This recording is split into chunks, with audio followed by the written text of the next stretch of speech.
This is Dormouse03 continuing my Max Payne 3 hardcore walkthrough, and this is the second part of Chapter 7.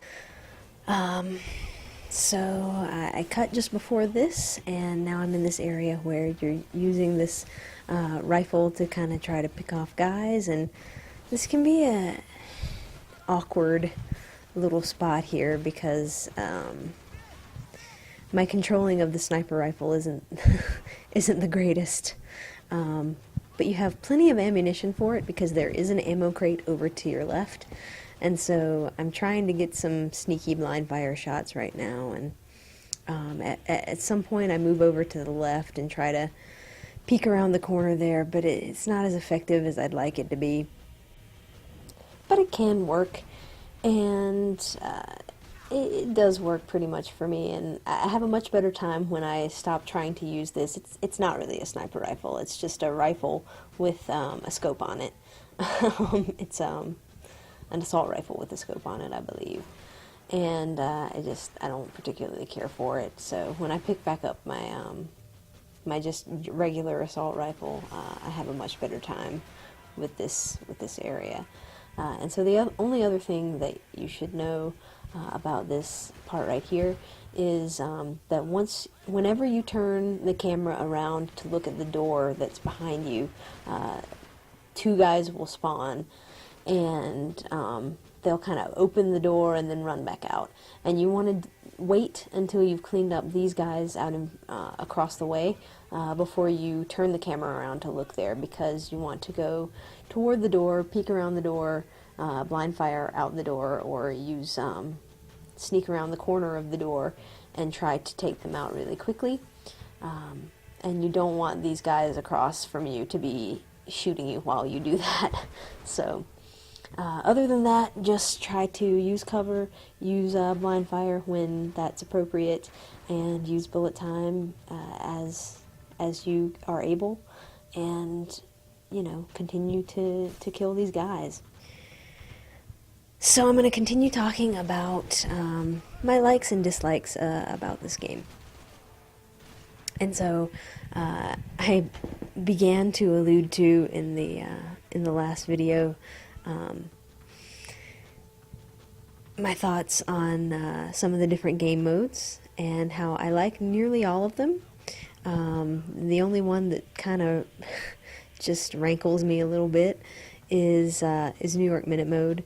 And I said in the last video that I think it's a good idea in theory, and I wanted to explain a little bit about what I meant about that. It's kind of neat to have the challenge of going through an entire chapter without making any mistakes, without dying. And they set the difficulty, I think, to the correct level of difficulty for that challenge. Having it on medium makes it a challenge, but also makes it, manageable to get through. And it allows you to do some of the, shoot dodging around and stuff like that you really need to be doing in that mode if you're going to build up the time in order to make it through. The thing that I don't particularly like in the execution of that mode is that there's just so many opportunities to fail things where it's not really based on your skill in getting through the level. It's more based on luck and what the AI does. So I'm thinking for that, what I mean by that is places like where if enemies are super aggressive going after Giovanna in Chapter 2, you can fail not because you were really doing it any differently than you did before, but because one of them randomly decides to run over there and kill her, and they don't really do that usually, but it just randomly decides to for whatever reason. Or where you have run into a glitch and you're coming out of a shoot dodge or a last stand and you get stuck in the floor and you fail. Or where you go into last stand and the AI decides to hide for that entire time behind a cover that you can't shoot them. So there are things like that in the execution of it that just make it more of a pain than a fun challenge. I mean, it's cool in its concept as being a challenge for you. Um, to get through in sort of a more realistic fashion where, if this was real life and not a video game, um, then, if you made a mistake, if you messed up, if something unlucky happened to you, you'd be dead, or the person who you were trying to protect would be dead. And so I think that's cool in theory. In all actuality, though, I think a lot of times games make the mistake of forgetting that they're games and forgetting why people play games and what it is about games that makes them fun for most people. Some people get a lot of pleasure out of, being hardcore and I never die and I never make a mistake and I'm better than everyone, and and if that's your mentality and that's how you play and that's how you get your kicks, then that's fine. More power to you if you make it a point to just demolish the challenge of a game and never die and never take any damage, or do things like go through freaking Ninja Gaiden and never get hit. I applaud your skill and the time that you've put into it to develop that skill. Like I said, more power to you. But I think for the majority of people who would call themselves hardcore gamers or the sort of core audience for video games, you want to play something that is both challenging and fun in a satisfying way. So you want something that has a game mechanic that works, so that you're not fighting the controls of the game. Because a game should never be challenging, in my opinion, because it has clunky controls that just don't work and are not intuitive and are hard to use. That is not the way to make a game challenging. So at its core, you need something that has a good mechanic that's streamlined and that's fun to use, and works.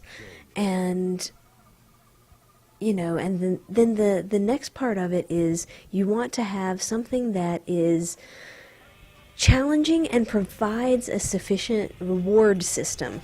And when I say reward system, I mean reward system and not punishment system. So there are kind of two ways of learning and changing your behavior through your exposure to certain kinds of stimuli. And I apologize, I'm going to get kind of psychological for a second. But those two systems are punishment and reward. And so you can, help someone learn to do something, i.e. learn how to play a game, learn, how to do everything about that game better, solve puzzles better, be it, use the moves if it's a fighting game, use the moves in a better and more fluid way, aim and shoot and sort of dodge around more accurately and more effectively. Whatever it is, you can learn how to do that because the game is rewarding you for being able to do that by, having you get more things. So like you get more points or more money or more, you unlock things based on how skillfully you completed the mechanic. You did whatever the game was wanting you to do, and that's one way of it. And and another reward that you get is to kind of get through the game and to not have to restart checkpoints and do things over. And so that is, in a sense, a reward. But I think a lot of times games do too much of the other type of learning, which is learning through punishment. And what I mean by that is a difficulty like this New York Minute or New York Minute Hardcore, where you make one mistake and it punishes you literally by making you start over and do that again because you didn't do that good.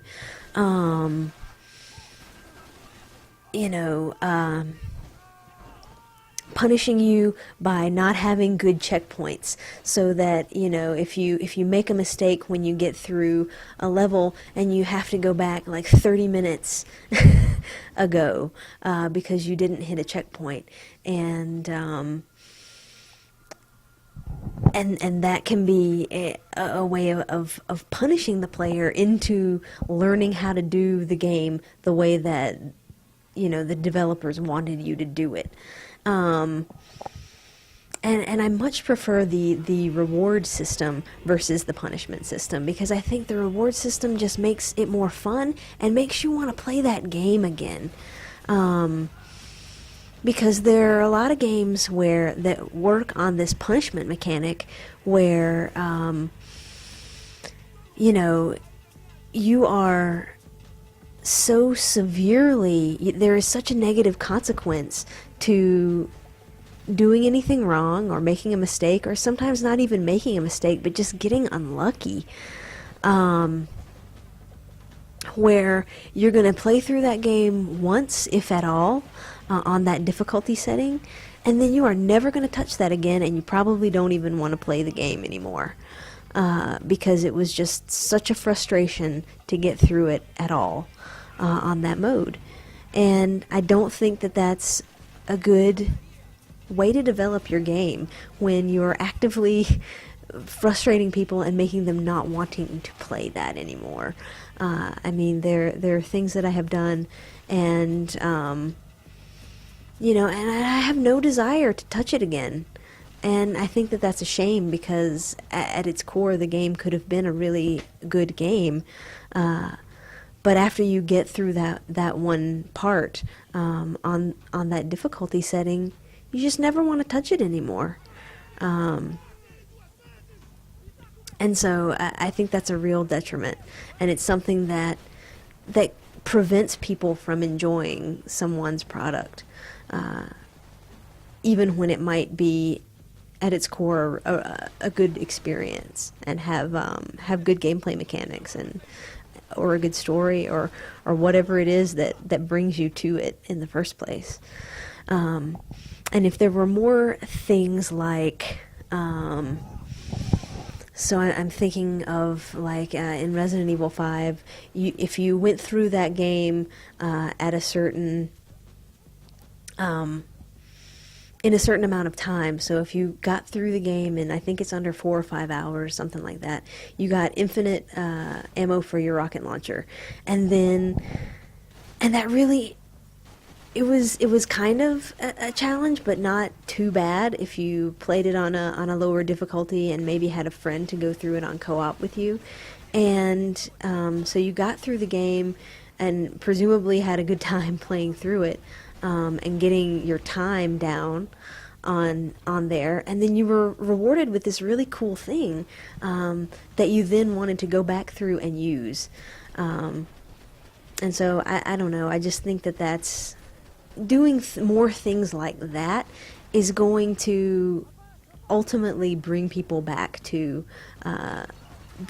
keep people playing your game, more so than this bullshit of taking out your checkpoints and making you go through the game without making a mistake, and then there's not really a whole lot of reward for that, except for a couple of G on your gamer score. I don't get it.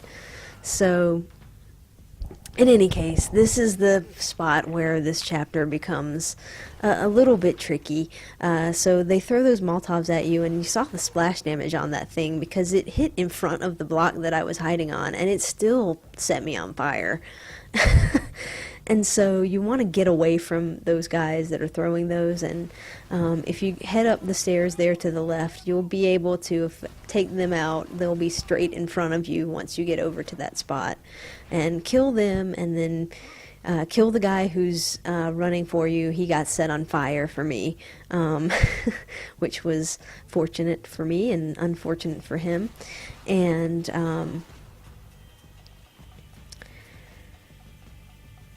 And then just creep out and take care of the rest of the guys. And then the rest of this level is pretty simple. You just want to be careful because you don't get a checkpoint until, you don't get any more checkpoints right now until this guy shoots a rocket at you. And so just be careful, peek your way around, and know where the people are going to spawn, which you'll see as I play through this, and take them out. And hopefully, if you were like me, you were conserving your painkillers throughout the rest of this chapter, because the rest of the chapter is not too bad. And so I have 8 right here that I'd amassed through just playing cautiously, and so now I don't have to worry too much about the end here, except for one other spot where the guys will throw Molotovs, and you want to make sure that you avoid them as much as possible. But they have a huge radius of splash damage on this difficulty setting, and to the point where it looks like I'm not walking into them, and yet I'm still on fire. So you just want to be really careful of them, and if you get lit on fire here, then you probably want to be taking a painkiller. So after you take out that guy, you get a checkpoint there, or even, as he's shooting, you get the checkpoint there.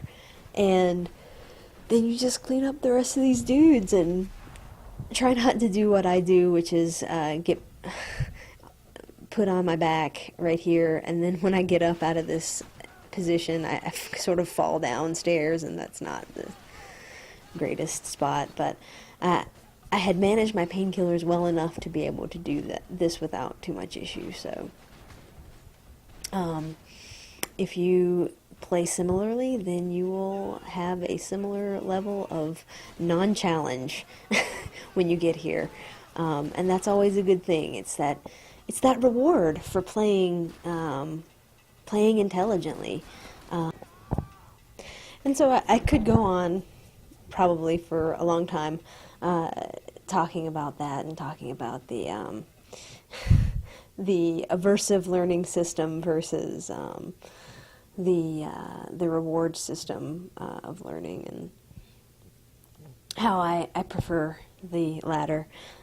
But and how I think some of the games these days just get it wrong when they're trying to make a challenge, because part of the reason that people like me love games is for the challenge, and for feeling like you're gaining mastery over your environment and a situation, and learning how to overcome obstacles and overcome that challenge, but to a point. And when you're getting to the point of frustration versus fun, I think that that's a detriment to the game. So, in any case, that was my little rant for that video. And I will see you in Chapter 8. Thanks for watching, guys.